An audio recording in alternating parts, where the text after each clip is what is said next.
Dès qu'on entend son nom, des images contradictoires surgissent. Impératrice glorieuse, mais aussi personnage entouré de scandales.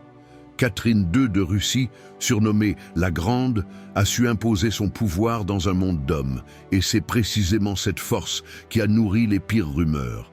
Quand elle arrive jeune à la cour de Russie, Catherine est étrangère, pleine d'ambition, et prête à tout pour survivre. Elle évince son mari Pierre III et devient seule maîtresse de l'Empire. Sa réussite choque et dérange. On ne lui pardonne pas de penser, d'agir, d'aimer sans demander la permission. Très vite, les langues se délient. On commence par parler de ses nombreux amants. Il est vrai que Catherine n'a jamais caché ses liaisons amoureuses. Mais à la cour et dans toute l'Europe, ses aventures sont exagérées, déformées, transformées en véritables romans érotiques. On raconte qu'elle choisit ses amants comme on engage des soldats, qu'elle préfère les jeunes hommes fougueux et qu'elle leur offre des cadeaux extravagants avant de les écarter froidement. Le pire arrive après sa mort. Une rumeur ignoble prétend qu'elle serait morte lors d'un acte avec un cheval.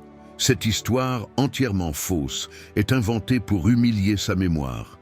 Elle est diffusée par ses ennemis, notamment dans les milieux monarchistes qui détestaient la femme libre et puissante qu'elle représentait. D'autres récits circulent. On parle d'orgies secrètes au palais, d'amants cachés dans des passages secrets, de trahisons amoureuses. Aucun témoignage sérieux ne confirme ces histoires. Mais à l'époque, l'idée même d'une femme gouvernant seule suffisait pour inspirer les fantasmes les plus fous. Catherine la Grande a marqué l'histoire avec ses réformes, ses conquêtes et son amour des arts. Mais elle a aussi prouvé, malgré les scandales fabriqués contre elle, qu'une femme pouvait diriger un empire sans se soumettre aux règles imposées par les hommes. Aujourd'hui encore, son nom fait rêver et continue de déranger. Découvre l'histoire autrement.